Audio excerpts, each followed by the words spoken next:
Hey, Eric, welcome to the EcomCrew podcast. Hey, Michael, thanks for having me. Yeah, it's great to have you on. I think, a really great change of pace. We usually talk about launching a product on Amazon or some sort of Facebook ad, but talking about display ads on content-based sites fits well in with our current line of thinking of launch more content sites and use these sites to drive traffic to Amazon or to your Shopify store, whatever it might be. And certainly as a part of that, one of the things you can do is monetize that traffic with ads, which your company is kind of known as the leader in this space. So we're excited to have you on the podcast.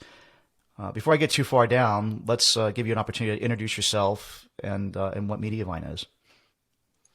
Yeah, no, absolutely. So I am Eric Hochberger. I am the CEO and one of the co-founders here at Mediavine. So we're originally actually a publisher. And we, funny enough, made our sites as content sites that were supporting our lead generation business. So not too dissimilar, I feel like, from a lot of your audience. And then we got into ad management when we discovered we could make more money off of ads running on those content sites than we could from actual lead generation from the financial sites that we were linking over to. So that's how we kind of pivoted from SEO to publishing to now ad management, where we represent the ad inventory for over 8,500 independent small publishers. So it's been a wild 14 years, or wait, I got to update my numbers now. It's been almost 18 years now here at Mediavine. So I'm losing track of time. I feel you, man. People ask me how old I am, and my wife has to correct me because I'm usually off by a year because you just start to lose track of time as you get older. One thing that you didn't mention, I kind of mentioned a little bit myself. You're maybe humble, but I think, again, you guys are kind of known as the leaders in the industry. You're known to help these publishers get the highest rates for their traffic. A lot of people will experience a significant uplift from something like AdSense, for instance. But you do have some minimum traffic requirements to get on the platform. You want to maybe just kind of talk a little bit about that and who your ideal candidate is for someone to be working with you? Yeah, so we definitely will level you up if you're using AdSense, and that's because we're a full service ad management company. So AdSense would be just one demand source. You kind of have to manage everything on your own if you're a publisher running it. With Mediavine, we come in and we bring 25 plus different demand sources. We bring you a sales staff. We help you with ad placements. We'll do every step along the way.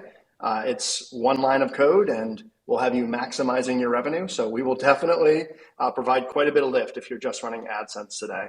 But as you mentioned, we do have minimums, 50,000 sessions a month. And we're really looking for sites that have what we call engaging or long form content.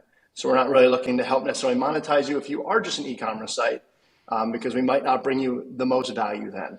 But if you do have, let's say, a content site, as you guys were mentioning, that's something where if you have long form content, we'd be a great fit to be able to help you monetize. Yeah, and EcomCrew is probably one of those types of sites. We were talking a little bit before we hit record. We elected not to put ads up, but I think, again, if we were looking to do that, it's the type of site that fits well with that. It's long form content. People are sticky on the page. It gets a lot of repeat traffic. It's people that it's respected content that people are consuming all of it, where it's not just like you're bouncing off the page and not getting down the page. So if you do run a site like that, it's definitely something to consider. And then one more thing is on the introduction side, because we do want to talk a little bit about e-commerce stuff today. And you do have a background or run an e-commerce site. Maybe just touch on that for just a minute. So yeah, I'm, I guess, almost on the side now at this point. I run a company called Alarm Grid. So I'm one of the founders there as well. And I kind of helped set up a lot of the initial kind of framework for the site. So I actually built the e-commerce site. My background is a computer engineer. So I'm a programmer. And so we do sell products online, but that is primarily a monitoring company. So we offer monitoring similar to something like an ADT, but it's really about using professional equipment, but monitoring at a fraction of the cost for those potential homeowners. Awesome. Cool. So getting into the meat and potatoes, what we really want to talk about today, the main thing that we're concerned with or thinking about as an advertising standpoint is some of these megacorps, if you will, the Facebooks of the world, the Googles of the world, the Apples of the world have jumped on this privacy bandwagon and have made things quite difficult in terms of advertising. It's flipped a lot of people's worlds upside down. A lot of people that I'm really close to have seen their businesses that just be completely ravaged by increasing costs of acquiring customers. And with e-commerce, it's a pretty simple model. It's you can control your cost of goods, you can control what you sell the thing for, you can control what it costs you to acquire a customer. And there's not a whole lot more you can do other than that. I mean, there's obviously some stuff in the middle, but those are the big levers. And the cost of ads have gone up because your ability to track statistics has gone away. The ability to know who's converted and what's working, what isn't. What people are reading your emails, who aren't, and things of this nature. And so you had some thoughts about this, and I think the discussion can kind of revolve around the future of advertising and acquiring customer.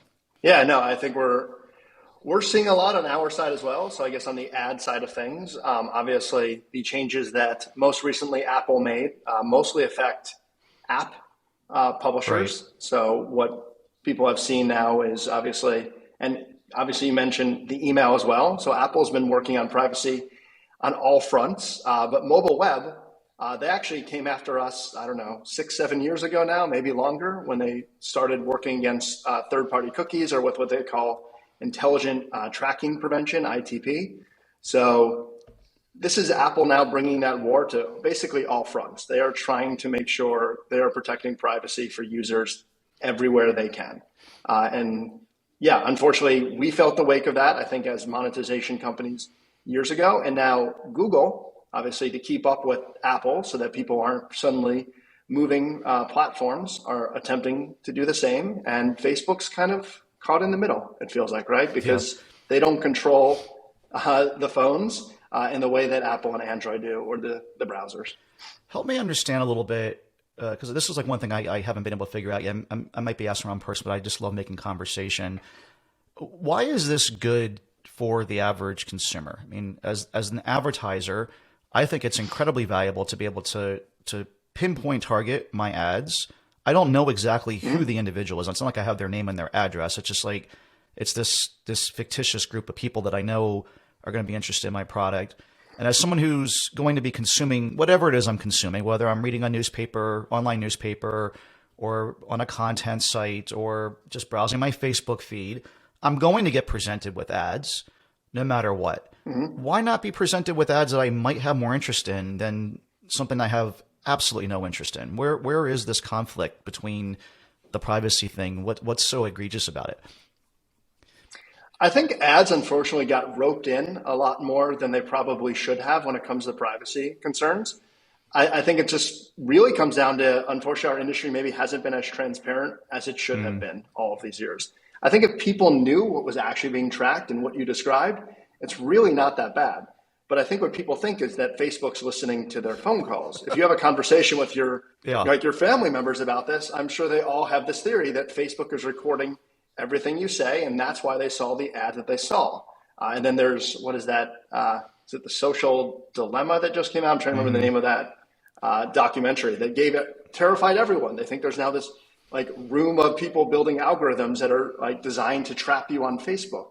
And it's not necessarily, I think, as nefarious as people think it is, the information being collected.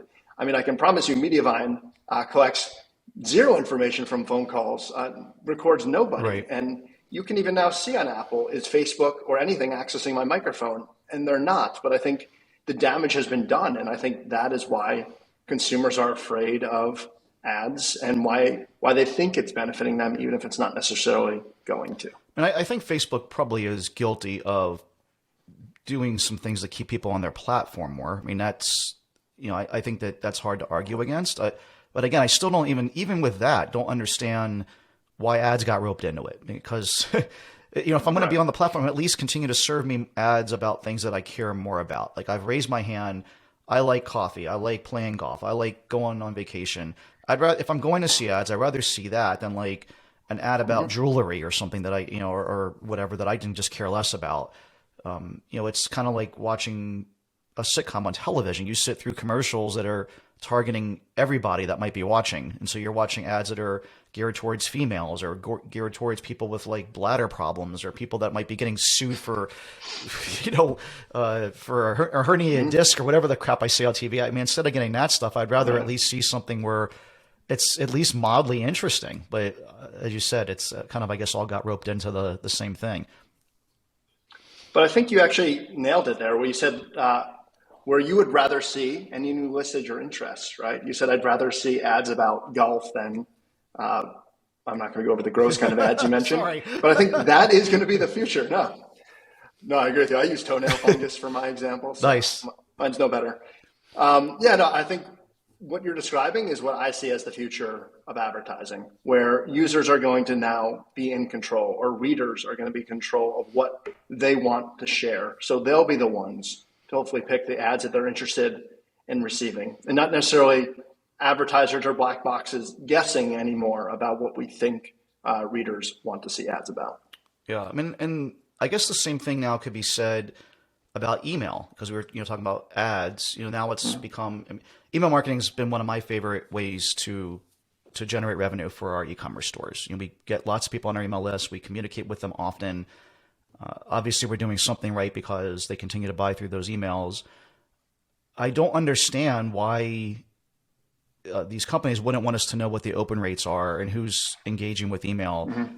For someone like us, and maybe it's because not everyone operates the way that we do, but when someone stops engaging with our emails, we stop emailing them. We just naturally take them off our list. We don't want a bloated list full of people who don't care about our products.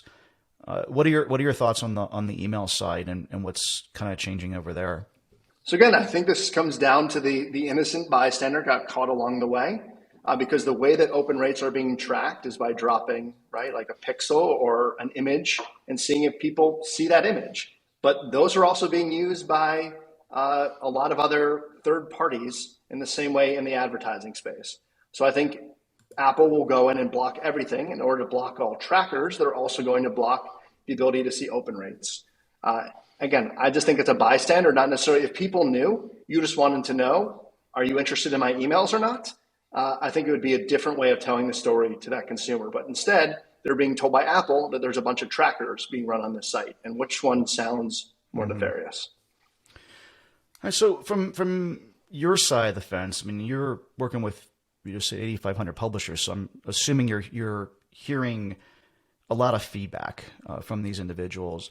What stats and statistics are you seeing hurt the most, and what are people doing about them these days? So again, I think with ours in particular, we help mostly with their monetization, right? That's what the feedback that's going to come back to us. And they've already been hit, but I don't think a lot of our publishers even realize it because most publishers are not looking at ads to the level that we are here at Mediavine. They're looking at really how much am I earning per 1,000 page views or per 1,000 sessions, so their RPM. And that's already been baked in, the decrease from Safari or Apple, because really, since they've joined Mediavine, Safari has always monetized worse. I think I was looking at the numbers before this call. It's almost like a 300% increase in the money you'll make off an Android user compared to an Apple user. Because, the ability to serve more relevant ads is worth so much more. I mean, you see what it does in terms of if you can segment your emails, like how much better is the click-through rate on a segmented email, or if you clean up or prune your lists. I mean, that is what Safari is. It's an unpruned list that you can't optimize. You can't segment. You can't do anything. You're basically left with the targeting of, do I want to run ads on this website or not? It's back to I think what you mentioned before. It's like the old magazine or television style of advertising. Yeah. So our publishers have already felt it. I think that's the way I'm going to describe it. But for us, what's really changing as publishers and monetization is when Chrome or Google are making the same changes. So the remaining bastion that's lifting up so much of our RPM is about to go away in about 2 years' time. And when do you anticipate the outcome of this being? I mean, how much are advertisers going to be seeing a haircut on their site, or publishers, I should say? Yeah, and that is one of the toughest things to predict. So, I mean, Google ran a study, and I think they saw like a 60% decrease to revenue when you take away third-party cookies. But that study is without any mitigation efforts, which I don't think Google is going to allow. Spoiler, they make most of their money Right. off ads. So I can tell you in the future, they're not going to completely just kill all ads.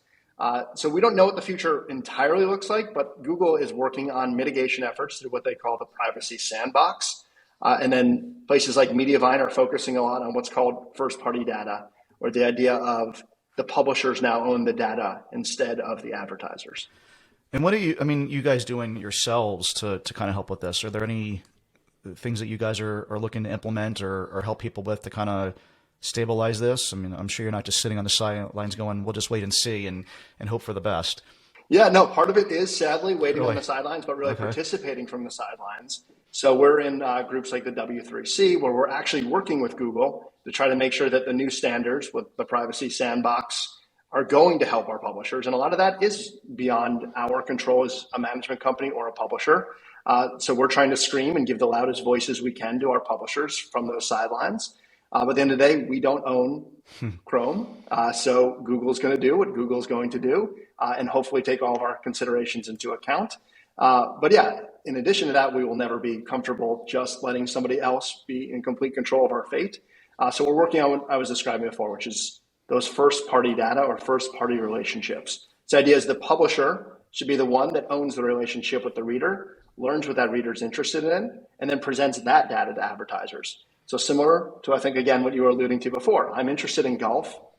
And if they tell that to the publisher, now the publisher can start showing golf ads, even if it's not on a golf website, because we know that's what you're interested in, even if you're on a news site that has no information on it. So that is what Mediavine is building through its product Grow, helping our publishers establish those relationships, collect that data, and then we're going to help them package it up and present it to advertisers. Gotcha. When you think about the future of advertising, I'm putting you on the spot a little bit here because I'm assuming this is outside your expertise, so forgive me. But I'm just curious here if you have an opinion on the future of advertising when it comes to Amazon. Amazon just released their earnings, and they're talking about how much they're making off of Amazon ads now. It's become its own profit center, and they finally really kind of pulled back the veil and let us all know just how much they are making. Any thoughts on the future of that? Yeah, so Amazon obviously has an unbelievable set of what they would call their first-party data, right? They have more users logged into Amazon than than definitely any other e-commerce platform out there. And so they have an awesome ad solution that I'm sure you're more familiar with than I am, where you can advertise as a store owner. But they also have where they partner with companies like Mediavine to run ads on publisher websites. So we actually work with Amazon through their product. Well, they have multiple products we work with them through: Unified Ad Marketplace, Transparent Ad Marketplace. They have basically two products that we work with them through. And that is the idea of taking that data and using it then on publisher websites. So they're in a very unique position. And I think you're going to see a lot of other e-commerce players entering their name. I think Walmart did some acquisitions in our space as well. Target has always been infamous for the amount of data they have on their consumers. So I think that is an interesting pivot you're going to see from a lot of the big e-commerce and retail stores. Asking the same question when it comes to Facebook in relation to something like an e-commerce company where, again, there's only so many levers. You can only afford to pay so much. I've seen cost per acquisitions double or triple or more, talking to friends where they were already on the cusp of like not being able to spend anymore. It was already kind of really tight. And so now they've just had to shut that down completely. Do you see anything positive come down the pike in terms of people like us that have widgets to sell, that want to get it in front of the right eyeballs on Facebook, being able to do that economically in the future? Yeah, I mean, I think Facebook is a tough one to replace because Facebook historically has been so performance driven that I think a lot of smaller kind of businesses have been able to rely on it because you can acquire customers if you do things right for a lot cheaper on there than you could through, Google ads or through what they say higher up in the funnel. I think like as a web publisher, I'm not going to be upset. I think a lot of the dollars are going to come from those people that were typically advertising through Facebook or what's called last click attribution and moving more towards the brand dollars, which is what Mediavine and most of our publishers make the money off of. So I don't think Facebook, unless some sort of antitrust or something gets them access to what they need is going to be able to match the performance. I mean, that's just the loss of third-party cookies and the changes that Apple have been making. I agree. It's an unfortunate thing. And I would just encourage people to work hard at finding something else. I found, I've been in business for over 20 years of my life at this point, and it's never a situation of like a straight up and to the right road, right, where things just go right all the time. There's often pretty dark days, and the most successful companies are the ones that can figure out a way out of that hole, right? Like a lot of times you come out scrappier or more successful. It's also a lesson of when the gravy train's running to not expect it to go forever. It's just, I've learned that the hard way as well. I mean, yes. I can tell you many things in my life that we were doing in business where it was like, I felt like I hit the lottery, where just like it was coming so easy and there was so much coming in that, and it just, in that moment, it feels like it's going to last forever. But the reality is that the only thing constant is change. And when it comes to business, it's even more so, because if it isn't something out of your control, like a third party doing this, then it's a competitor that's going to figure it out. Whenever there's money to be made, people are going to try to figure out a way to do that. And even though it's a kind of a dark, cloudy moment right now in e-commerce, I do think that there'll be something else that's going to kind of rise from this. I mean, I think that the free market and just things in general will kind of dictate that. And while we don't know what that is yet, I think it's important to be nimble, to be first to market with whatever is out there, to be trying all these new things, because typically the people that are there first experience the best results. And just try to think from that perspective. Yeah. I mean, I love that outlook. I mean, Mediavine has seen dark days, not in the last, 5-6 years since we've been an ad management company, but I can point to many times before, including when the Hollywood Gossip, which is our main site, we lost almost all of our traffic because we were almost entirely reliant on Facebook for a while because we were just doing so well. I think a lot of people rely on their number one traffic source, and we kind of left or ignored our bread and butter, which is always search engine optimization, because we were focused so heavily on Facebook. But agreed, like this is an opportunity, I think, for e-commerce. I love the idea of diversifying always. We encourage our publishers to do so. Don't even rely entirely on ads as a content creator. So diversifying traffic is also key. So one of the things that we've been talking about on our end from an e-commerce perspective, you're talking about SEO and going back to that. It's funny, that was how I got started in this whole thing back in the day, affiliate marketing and SEO. Made the leap over into e-commerce. Some days I wonder what the hell I was thinking, because it was a lot easier, it seems like, in affiliate marketing at times. But we've kind of brought this full circle and working on building these niche sites that revolve around the things that we sell and working on bringing traffic to them. And so if you're out there listening and have already been working on that and have the types of traffic that can help you work with a company like Mediavine, I highly encourage you to reach out. It's a great way to get some revenue in the door, to help pay to produce more content and further your efforts. And that's the way that I look at it. From an e-commerce perspective, it's expensive to create these sites and do these types of things. And just having an income stream that can help offload some of those costs can help a lot. It's also really the evergreen content model. Like that, just if you think about the last 20 years of the internet, this is like the one thing that's remained constant, right? Like having your own traffic, your own properties, information about, as long as it's really actually good information, this is going to continue to be something that's necessary in the world. It's not going to go away. And so if you have eyeballs that are coming to you that you can then divert to other sources and also make some ad bucks off of it while you're doing it, I think it's a great model. And with that said, you guys have also just released a WordPress theme, which I've downloaded and tested out and am really impressed with. You guys, I think, have just crushed it with this. And so I would highly encourage people, if you're just getting started, or even if you already have a site, go check out Mediavine's WordPress theme, Trellis. It's like an all-in-one solution that helps get your site optimized for speed. We ran it through Google Page Score, and it was like first time I've seen actual green numbers on mobile and desktop for like everything. It was actually like really impressive when we spent thousands of dollars and a lot of time trying to get our sites optimized. And I don't know that it's going to be the magic thing for everyone, because I can't say what it'll do for anybody else, but I can tell you for us, I've been working with this for tactical.com. It's working really well. So any thoughts on that before we close up shop for this episode? Wow, that is tough to give a better. It's not a sales pitch. I think it's a great but yeah, that is the goal. It's a wholehearted endorsement, not a sales pitch.